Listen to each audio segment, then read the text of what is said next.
Taigi sveiki visi, mano vardas Andrius Belai, esu architektas iš AGCAD įmonės ir sulaukiau įvairių klausimų ir pastebėjau, kad labai skirtingi žmonės išsiregistravo webinarą, yra žmonės, kurie nėra matę net Revit, yra žmonės, kurie jau dirba ir pateikė gan rimtus klausimus, bandysiu juos atsakyti. Jeigu kokius klausimus nespėsiu atsakyti, tai atsakysiu elektroniniu paštu. Taip pat, jeigu kažko nespėjat pamatyti, nepergyvenkit, šitas webinaras yra įrašomas ir galėsite tiesiog pasižiūrėti vaizdo įrašą. Ir tiesiog stengsiu atsakyti jūsų klausimus. Taip pat galite klausimus uždavinėti dabar, yra langelis questions ir jeigu liks laiko, atsakysiu juos. Jeigu neliks, tai susisieksiu tuomet po webinaro su jumis šiandien arba rytoj. Taigi visų pirma apie Revit programą, tiem, kas nežino, kas čia yra ir kuo yra pranašesnė už AutoCAD. Nes kai kurie klausia, ar tikrai pranašesnė ir kuo. Tai visų pirma, kuo skiriasi Revit nuo AutoCAD. Tai AutoCAD'as yra tiesiog braižymo programa, kur jūs tiesiog braižot linijas, priskiriat jiems spalvas, storius, tipą linijos, sluoksnius ir panašiai. Revit yra BIM programa. Tai yra kūriamas informacinis modelis pastato, kuriame yra informacija. Ir iš šito modelio, kai jūs įsukuriat, galima tiesiog visą informaciją automatiškai išgauti. Automatiškai išgauti planus, fasadus, pjūvius, medžiagų kiekius, kurti žiniaraščius, legendas ir panašiai. Ir visa tai yra susieta. Ką nors pakeičiat modelį, automatiškai tai pasikeičia ir visose brėžiniuose. Jeigu jūs pakeičiat kažkuriam brėžinėje, lango vietą, durų, pavyzdžiui, tai tas pats pasikeis ir kitame brėžinyje bei žiniaraštyje. Taip toliau. Pavyzdžiui, jeigu aš atsidaryčiau antrą aukštą, aš matau štai šitą langą čia ir galiu tiesiog parodyti, kad čia yra tas pats langas ir jeigu aš, tarkim, pakeiščiau vietą plane, tai automatiškai pasikeistų 3D vaizde, taip pat fasade ir taip toliau. Ir taip pat programa perspėjo mane, kad mano langas šiuo metu yra užlipęs ant sienos. Tiesiog programa leidžia išvengti daugybę klaidų, taupyti laiką, ypač jeigu jūs atliekat kažkokius pakeitimus. Ir automatiškai programa sugeneruoja vaizdus, pritaiko įvairius grafikos parametrus ir tiesiog nereikia daugumos dalykų braižyti rankom, kartoti ir taip toliau. Taip pat jį uždeda žymas pagal kambarius, langus ir panašiai, nes Revit programa žino, kad čia yra elementas, kad čia yra būtent langas arba durys, kad čia yra siena ir automatiškai gali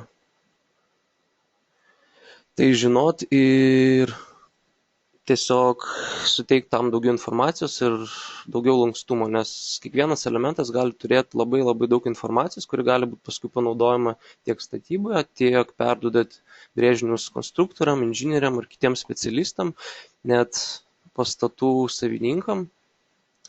Taip pat galima prašyti visas medžiagas, svorius elementų ir taip toliau.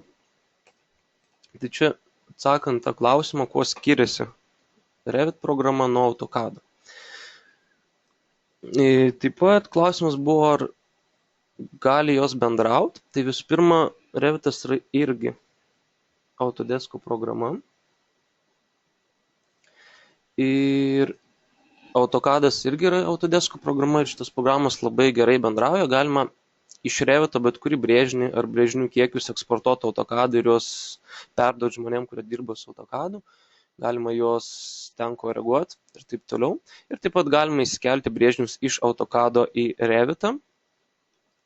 Ir tie brėžiniai lieka tiesiog dvimačiai ir turi tiesiog tą informaciją, kurią turėjo. Tai yra linijos, linijų spalvas, linijų tipą. Ir tiesiog jas galima kažkaip panaudoti ar apsivest planą su sienom. Taip toliau, nes automatiškai programos nesužinos, kur pas jūs yra autogadiniam failė sienos, langai ir taip toliau. Tai nes tiesiog jūs tokios informacijos ten nepateikėt. Tačiau galima greitai ganėtinai apsivest autokadinį planą Revit programą, nes visos sienos užsikabina už linijų. Taip pat galima Revito projektą papildyti autokadiniais brėžiniais. Tai kaip pavyzdį irgi buvo klausimas, ar galima daryti mazgus dvimačius. Tai realiai galima tą patį daryti ką AutoCAD ir Revit'e, tiesiog pasidaryti kažkokį pjūvį. Pavyzdžiui, aš buvau čia pjūvį pasidaręs ties šitą vietą. Kurio čia vietoj pjūvis yra? Tai šitą vietą tiesiog perbrėžiu pjūvį, galiu tarkim ištrinti. Šitoje vietoje nėra pjūvio ir galiu naują padaryti, programa automatiškai sugeneruos. Ir turėjau vieną klausimą, ar galima tą brėžinį tvarkyti 2D, kad nereikėtų gaišti laiko ir braižyti detalių 3D. Tai aišku galima ir kartais, jeigu nereikia per daug informacijos ir nėra tiesiog laiko, tai galima kiekvieną mazgą susitvarkyti 2D vaizde. Ir ką jūs braižysite iš annotate skilties, visi šitie elementai bus matomi tik šitame vaizde. Ir pavyzdžiui, išsikėliau dabar paprastą DVG brėžinį, kurį atsisiunčiau iš gamintojų. Galite pamatyti AutoCAD, yra tas pats brėžinys, su tom pačiom linijom, tekstais, hatchais ir taip toliau. Sekundėlę, matau klausimus. Gal kažkas nesimato.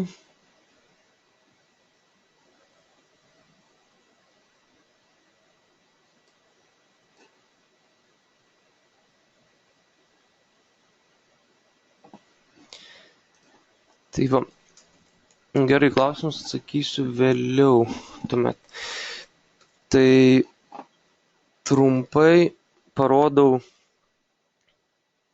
kaip galima AutoCAD brėžinį įsikėlus į Revitą tiesiog panaudoti kažkuriam mazgui.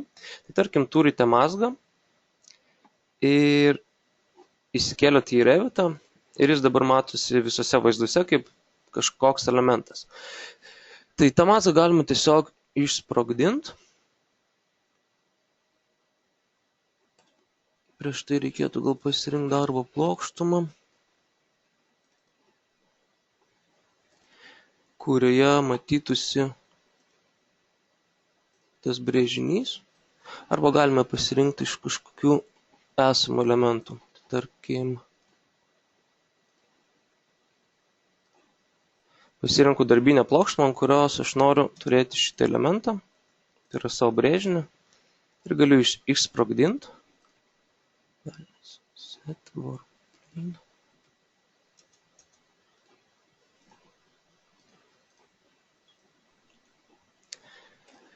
Ir šitas brėžinys tampa iš atskirų linijų jau, jas galima redaguoti. Jeigu kas nors netinka. Ir tuomet galima pažymėti visas linijas. Noriu palikti tik linijas. Ir tiesiog konvertuoti jas į paprastas linijas, kurios yra matomos ne visose vaizduose, kaip pavyzdžiui šiuo atveju, o bus matomos tik šitame vaizde. Tai aš tiesiog pasižymiu linijas ir konvertuoju paprastas. Tuomet jis dingsta iš bendrų vaizdų ir būna priskiriamas tik šitam vaizdui. Tai yra šitam pjūviui. Ir tą pjūvį tiesiog galite pildyti, perkelt ant brėžinio ir taip toliau.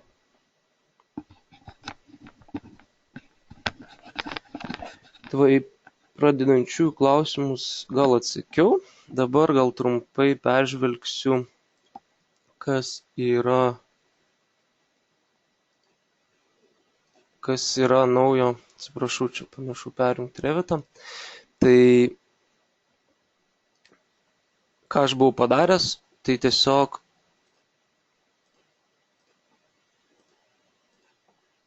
konvertavau linijas, kad jos būtų nematomos 3D vaizde ir visose likusiuose. Tiesiog pasižymėjau linijas, nufiltravau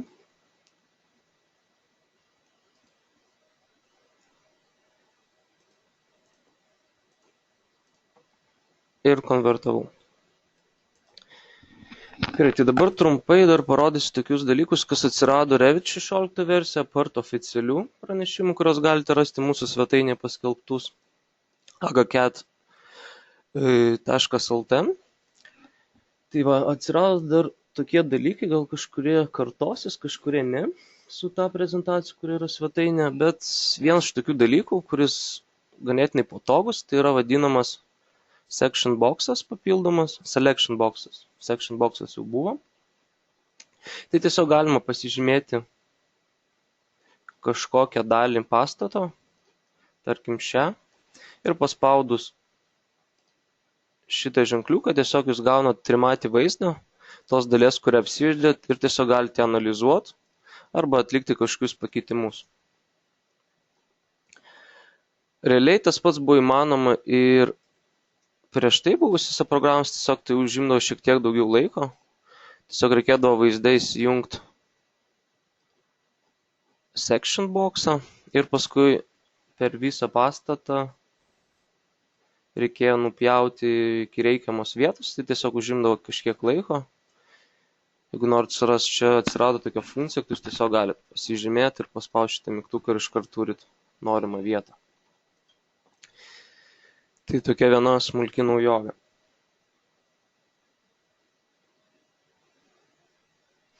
Taip pat iš tokių neoficialių naujienų, ko Autodeskas nepaskelbė. Iš ta prasme, yra naujienos tokios, kurių Autodeskas nepaskelbė, tai viena būtų iš jų tokia, kad atnaujino labai standartinį durų katalogą, labai jį papildė. Tai tarkim, jeigu aš atsidarysiu naują projektą,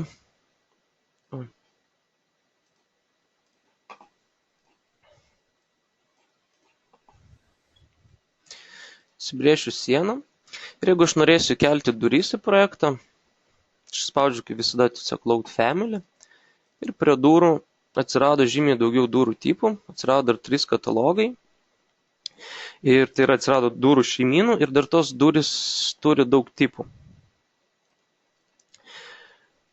Tai vienas iš privalumų tai yra tas, kad pavyzdžiui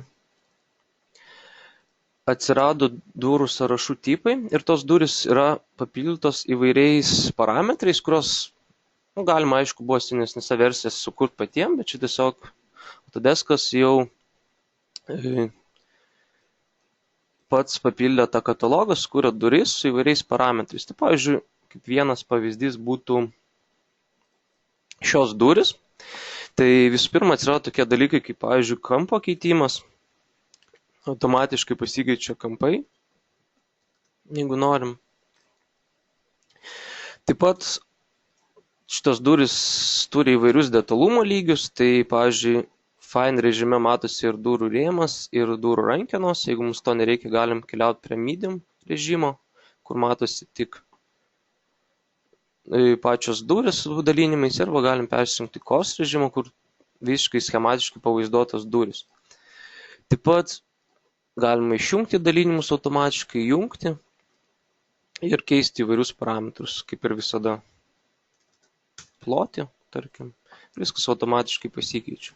Taip pat atsirado įvairios šeimynos, kurios turi, pavyzdžiui, slenksčius, kurios galima išjungti, keisti rėmą, keisti durų poziciją plane nuo sienos krašto. Ir taip toliau. Tai tiesiog galit pasinagrinėti šitas bibliotekas, tie, kas jau naudoja Revitą. Insert Load Family ir tiesiog būtent Doors katalogas pasipildė labai daug šeimynų. Tai galite skirti laiko. Taip pat, kalbant apie šeimynas, tai priminsiu tokį dalyką, čia bus kaip patarimas, kad galima visada susikurti tekstinį failą ir tam, kad greičiau kurti tipus.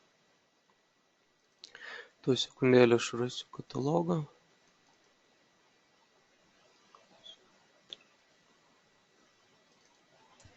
Ir perjungsiu vaizdą į Doors. Tai va, tai galima visada susikurti tekstinį failą, kuris yra su tokiu pačiu pavadinimu kaip ir šeimyna. Tiesiog jį atidarius reikia, aišku, galima kopijuoti iš esamo failo, kad nereiktų rašyti. Tiesiog reikia įvardinti pradžioj pradėti nuo kablelio, vardinti parametro pavadinimą, 2 grotelių ženkliukus, parametro tipą, ar čia yra ilgis, plotas, medžiaga ir taip toliau, ir po 2 grotelių nurodyti milimetrus. Jeigu čia yra vienetai milimetrai ar metrai. Ir taip išvardinti visus parametrus iš eilės. O atsiprašau, persijungiant šito vaizdo. Arba rodysiu visą ekraną tiesiog. Tai yra tekstinis failas. Ar matot vaizdą dabar, nes kai kurie žmonės parašė, kad nemato.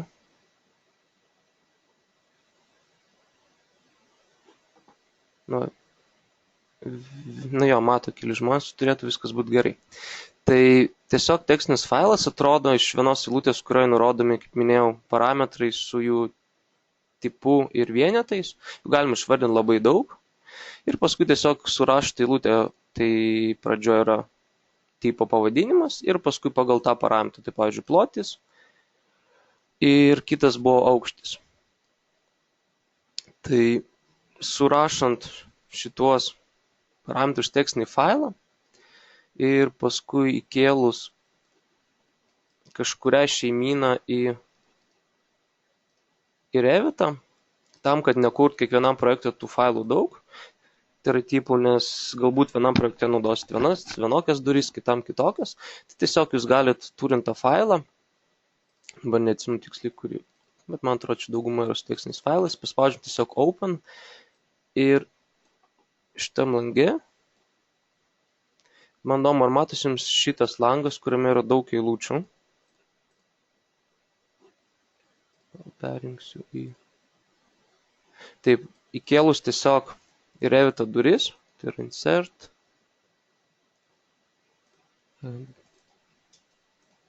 door load family, galiu įskelt kažkurias duris, tarkim šitas. Yra daug tipų, kurie atkeliavo būtent iš to tekstinio failo ir jūs galite tiesiog pasirinkti tos tipus, kuriuos jūs naudosit, paspausti OK ir tiesiog jūs turėsite tas duris su visais šitais tipais ir jums reikės tiesiog pasirinkti, kurį nori tipą ir tos durys automatiškai pasikeis pagal jūsų tipą ir visa informacija automatiškai irgi atkeliaus iš to tekstinio failo. Dabar kita smulki naujovė, kuri buvo anonsuota, tai yra nebuvo anonsuota, bet atsirado Revite, tai yra kaip kelių eilučių parametras, tai jeigu pastebėjot, visada Revitas turėjo parametrus, kurie sudarydavo tiesiog iš vienos eilutės, bet kartais reikia turėti kažkokią informaciją apie elementą, kuris įsideda iš kelių eilučių, tai tiesiog nuo 16 versijos galima sukurti parametrą. Tarkim, priskirsiu jį durims. Oi, neparašiau, kad jis yra. Kad jis yra kelių eilučių tipas. Tiesiog galima sukurti. Oi. Štai čia atsirado eilutė multi-line text. Tai reiškia, kad paskui, kai jūs naudosit kažkokį elementą, apie galima informaciją kėliau čia, tiesiog sudėti iš kelių eilučių. Ir paskui, jeigu jūs tą informaciją norėsite dėti į žymą arba tiesiog ją turėti žiniaraštyje, aš gal turiu net durų lentelę. Tai jeigu aš įdėčiau tą savo parametrą, jis tiesiog būtų iš kelių eilučių. Ir jeigu aš tiesiog užkelčiau tą žiniaraštį ant brėžinių lapų, tai tiesiog tos eilutės būtų parodytos visos. Tai šitos galimybės nebuvo senesnėse versijose. Tai tokia smulkmena, kuri yra neanonsuota, bet gali praversti Revit naudotojams. Taip pat atsirado toks ne parametras, bet dalykas, man atrodo, dar atsirado kažkuriam atnaujinimui iš 15 versijos. Tiesiog, jeigu jūs eksportuojat brėžinius iš Revito, nes, pavyzdžiui, jeigu aš turėčiau tos pačius brėžinius iš kitos programos, eksportuojant, čia buvo iš Revito irgi, tai galima buvo matyti tik brėžinių lapus.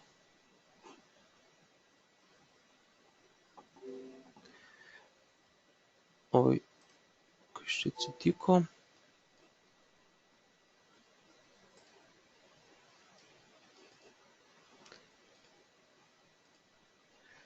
Pabandysim atsidaryti iš naujo. Tai norėjau parodyti tai, kad anksčiau galėjot matyti tik brėžinius, ne? O naujoje versijoje Revitas eksportuoja dar sąrašą brėžinių. Tai jeigu jūs turite kelis šimtus brėžinių, tai tiesiog galite juos matyti ir lengviau ieškoti. Tai tokia smulki nauja, bet man atrodo jau 15 versijų kažkuriam atnaujinimą, kaip minėjau, jie atsirado. Tai va, dabar toliau keliaujam prie tokio dalyko, kur man irgi kai kada žmonės klausia, ypač kai daro interjero vizualizacijas Revite. Tai tarkim, aš persijungsiu prieš tai buvusį projektą. Ir ypač darant interjero vizualizacijas, tarkim, nueisim kažkokį pastatą ir jeigu aš noriu išgauti jo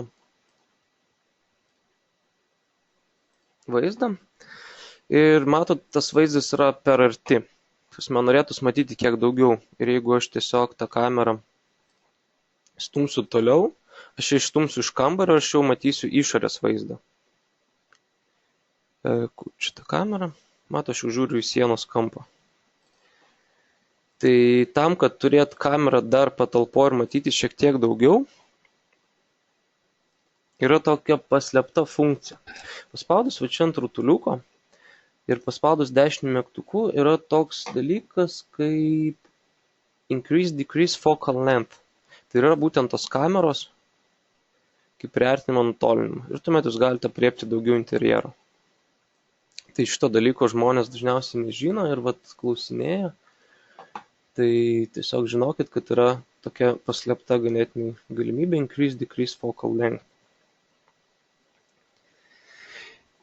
Tai va, dabar atsirado dar, šita Focal Length buvo jau kelias versijas, kiek žinau, atsirado nauja funkcija tokia, jeigu jūs, tarkim, neturit sudėję kambarių į savo pastatą, tarkim, aš trinsiu šitos dalykus, kurie vadinasi Rooms.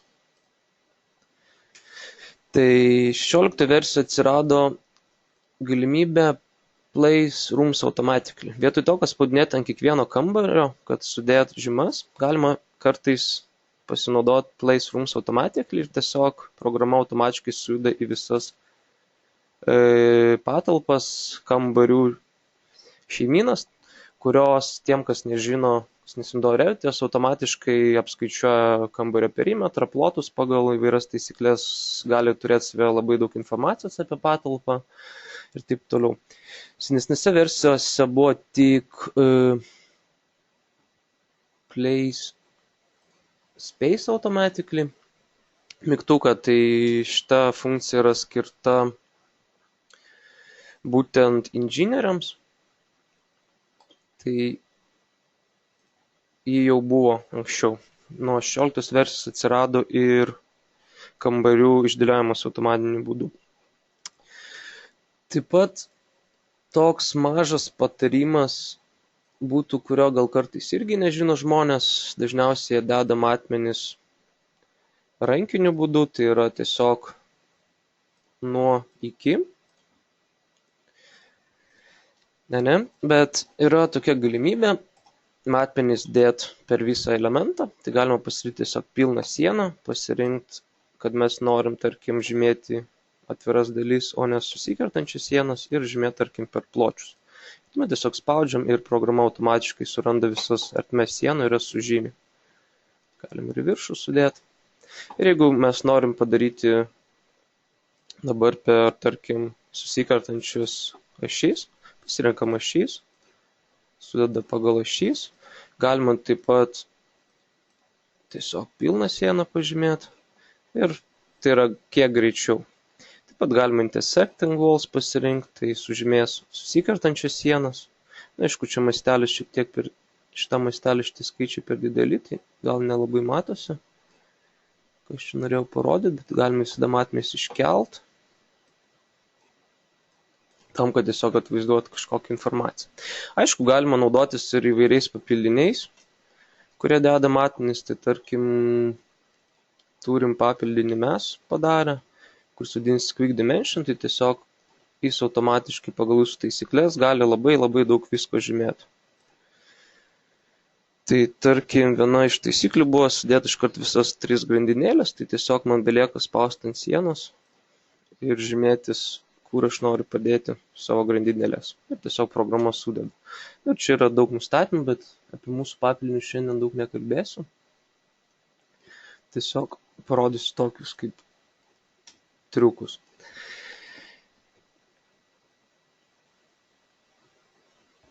Tai dabar buvo klausimas dėl skirtingų lapų spausdinimo dydžių. Tai klausė žmonės, ar įmanoma Revit išspausdinti visus brėžinius, kurie būtų skirtingo dydžio.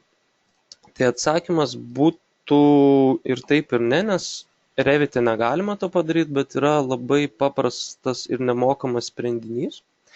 Tai kaip matote, pas mane yra dabar šitas failas, jis susideda iš įvairių lapų dydžių ir tiesiog jis automatiškai yra sugeneruotas ir susektas. Tai kaip tai padaryti? Tai visų pirma, reiktų sudėti savo brėžinius ant brėžinių lapų, gali būti jie skirtingi. Matote, aš turiu lapą didelį, čia yra gal A1, jo A1 lapas. Šitas lapas yra, jeigu neklystu, A4 formato. Jo yra 4. Tai dabar aš juos, jeigu noriu atspausdinti, į vieną PDF failą arba į vieną spausdintuvą išsiųsti ir kad automatiškai nustatytų man kiekvieną skirtingą failą, tai automatiškai Revitas negali to padaryti, bet galima šiek tiek sugudrauti. Tiesiog jums reikia nespausdinti šitos brėžinius, o padaryti export ir export to DVF formatą. Ir kai jūs eksportuojat failą, reiktų pasirinkti, kad jūs norit eksportuoti pradžiui kuriuos brėžinių lapus. Tai tarkim, aš galiu sužymėti šitos visus. Ir reikia nukeliauti DVF properties ir va čia yra print setup funkcija. Jos pagalba galima nusistatyti, kad lapo dydis būtų būtent tas use sheet size. Ir aišku, nustatyti centravimą ir palikti viską kaip yra, jeigu nereikia nieko pakeisti. Ir jeigu aš dabar eksportuosiu šitą failą, tarkim čia, žinotų, aš jau jį turiu, iš tikrųjų, aš eksportavęs prieš tai. Tas failas yra eksportuotas ir parodysiu, kad kreiptume dėmesį, jog šitos funkcijos nėra tiesiog spausdinant.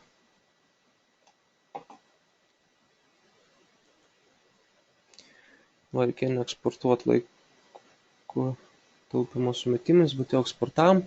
Tai jeigu jūs tiesiog spausdintumėt brėžinį, tai matot prie setup čia nėra galimybės spausdinti pagal lapą. Tai reikėtų kiekvieną formatą rinktis iš naujo. Bet jeigu mes darom eksport į DVF formatą, tai mes galime tą DVF formatą, tarkim, atsidaryti šitą su nemokama programa, kuri vadinasi Autodesk Design Review. Galite pamatyti, čia užrašyti yra nemokama. Ir jūs matot joje iškart visus savo brėžinius. Ir jau būtent iš jos su print galima spausdinti, pažymėjus varnelę Choose Paper Source by DVF Page Size į skirtingus brėžinių lapus.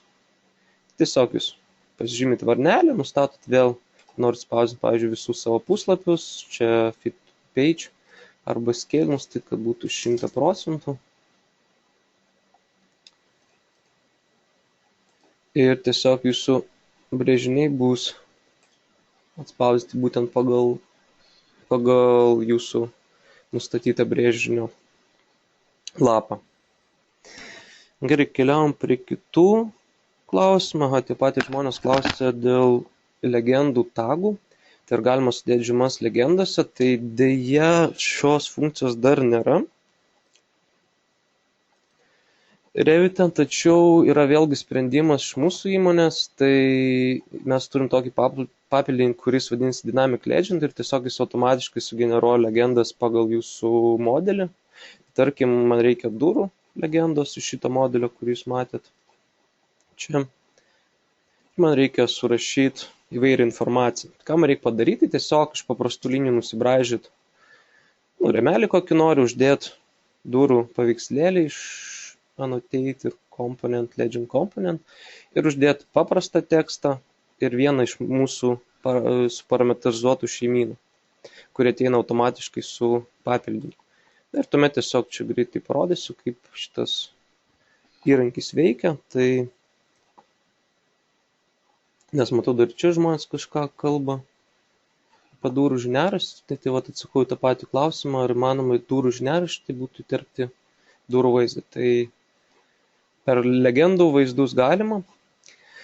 Ir ką aš dabar darau, tiesiog galiu išsifiltruoti informaciją, kurios man reikia arba nereikia. Tarkim, angų aš nenoriu žymėti ir stiklinių fasadų.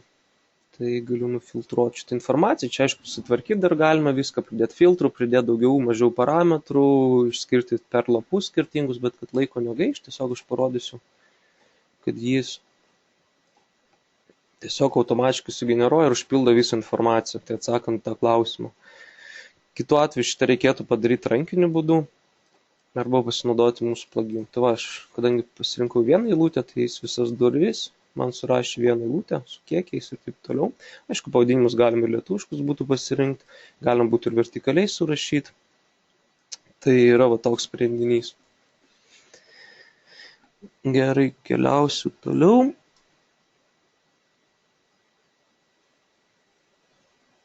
Žmonės klausia apie langų tagus. Tai ar galima sudėti langų tagus, kurie rodytų palangės. Pas man čia lyg tik durys sudėtos. Galim ir durų tagus sudėti. Tai paspaudžiam Annotate skilty yra tag all. Tarkim, aš noriu sudėti durų žymas. Ir jeigu aš pasižymiu, kad žymėsiu viską, visus elementus, tai aš paspausiu OK. Ir prie visų durų, atsiprašau, tag all, durų žyma.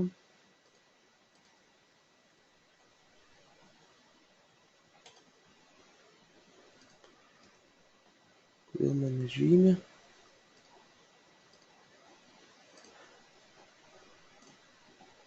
Nes greičiausiai šitie dalykai yra paslėpti. Jo, durų žymos buvo paslėptos pas mane, dėl to aš jų nemačiau, ar ne?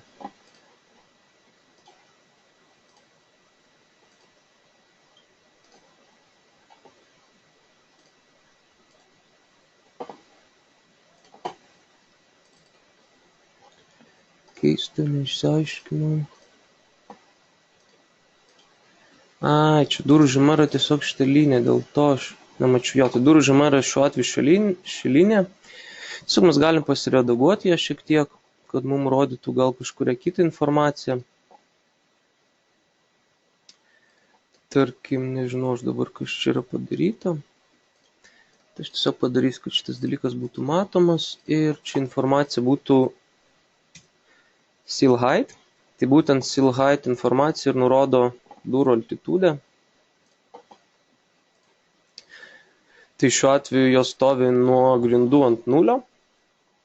Bet jeigu aš nukeliaučiau į šiaurinį fasadą, aš galėčiau, nes klausimas buvo, ar galima nustatyti, kad šitą altitudę būtų rodoma nuo laikančios sluoksnio, ne nuo apdailos. Tai tiesiog, jeigu aš šitą greit susitvarkysiu pjūvį, tai šiuo atveju pas mane lygis yra čia ir šitos durys yra kuriam lygyje? Pirmam aukšte. Tai jeigu aš turiu kažkokį papildomą lygį, kuris skiriasi, tarkim, nuo grindų lygio per tarkim 205 mm. Tiesiog ką man reikia padaryti, pasižymėti visas duris, įvesti tos 205 mm, tiesiog pakeisti. Tai reikėtų daryti plane, aišku. Nepjūvė, nes keičiasi lygis, tai tiesiog aš pažymiu elementus, įvedu jų atstumą ir tiesiog pasikeičiu į lygį iš pirmo, tarkim kažkokį kitą, ir man jau rodys atstumą būtent, dabar nepagalvojau, kuris ten lygis buvo, 6.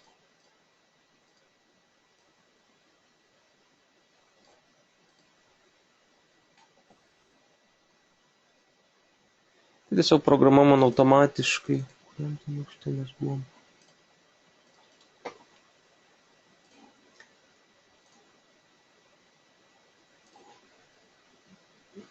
Tarkim, dabar programa rodys atstumą, čia irgi toj pačioj vietoj, pavyzdžiui, nuo pirmo aukšto pažymėsim.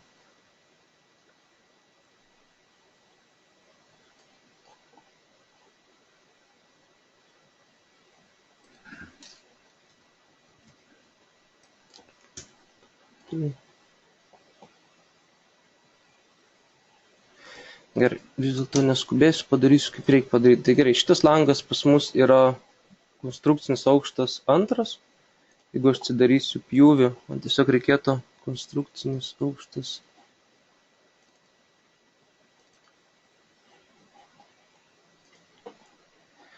Aukštas 2, man reikėtų tiesiog nusibrėžti dar vieną lygį žemiau, kuris yra per tą atstumą, kur yra laikančioje konstrukcija. Tai, pavyzdžiui, konstruktoriai dažniausiai naudoja savo lygius, kurie deda konstrukcijas. Tai aš, tarkim, sukursiu lygį 10, kuris skirsis nuo mano lygio 330 mm. Tai aš tiesiog turėčiau nukeliauti į šitą vaizdą, išmėti visas duris ir pakeisti iš to lygio į savo ir tiesiog parašyti 330. Tai reali pozicija mano elementų nepasikeitė, tiesiog pasikeitė informacija. Šitos duris skaičiuojant nuo lygio 10 yra 330 mm. Ir tiesiog, jeigu reikia altitudės, tai galite užsirašyti ją. Tai dabar čia ilgesni klausimai, tai pažiūrėsiu, ką jūs čia parašėt.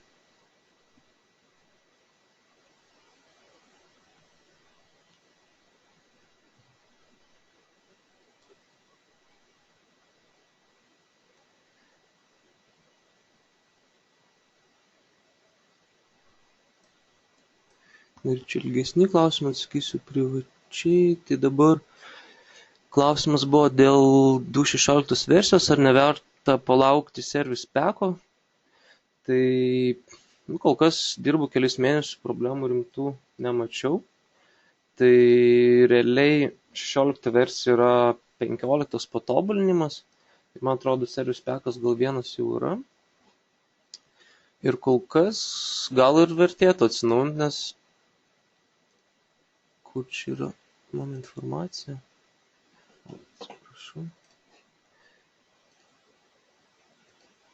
About Revit, Service Pack-as pirmas yra jau.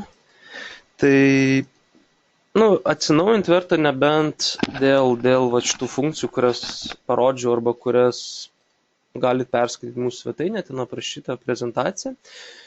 Daugiau naujovė atsirado ne tiek architektams, kiek konstruktoriam ir inžinieriam.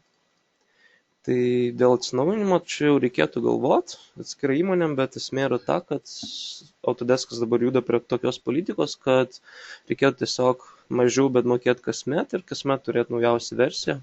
Tai yra kaip prenumerata.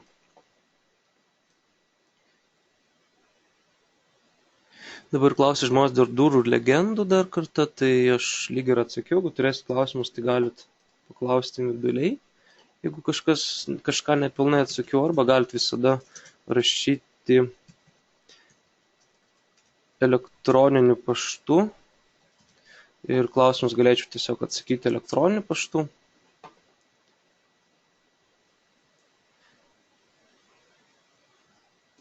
Dabar klausia žmonės dėl Autodesk Design Review programos, tai tiesiog įveskite į Google ir pačioj pirmoje vietoje arba Design Review parašyti. Ir pati pirma nuoroda yra būtent Autodesk Design Review ir Download Now paspaudžiat ir yra nemokama.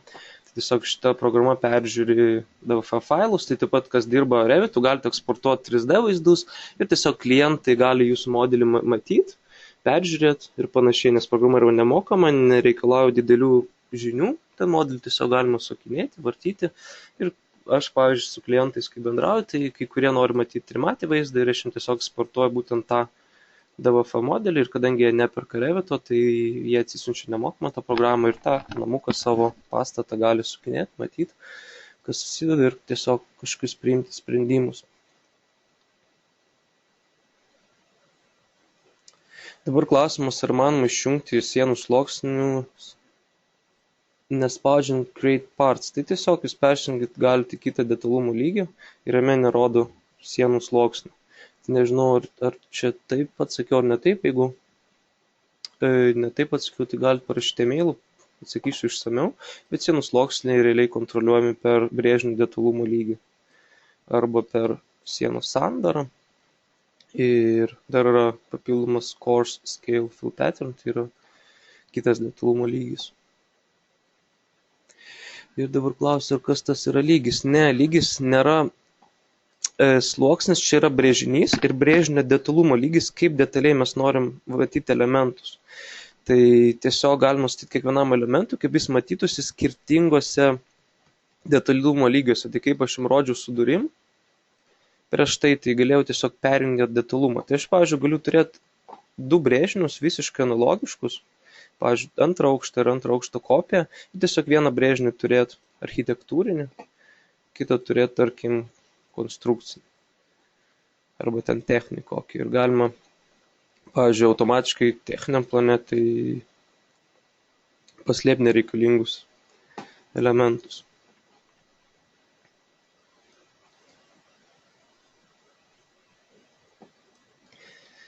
Tai va, žiūriu, jau kaip tik ateina 45 minutės, tai tiesiog noriu padėkoti už jūsų laiką. Ir jeigu turės kažkokių klausimų, tai kreiptis galite elektroniniu paštu. Aš dar peržiūrėsiu visus šitos klausimus ir atsakysiu per šiandien rytoj jūsų patiktų elektroniniu paštu registracijos metu. Ir jeigu kažką norėsite pamatyti šito webinaro, tai per kelias dienas atsiųs jums dar nuorodą į šito webinaro įrašą ir tiesiog galėsite jį prasukinėti ir pamatyti kažkokių panašių jums naudingų gal dalykų, kuriuos matėte dabar. Tai būtų tiek tuomet. Dėkui ir geros dienos.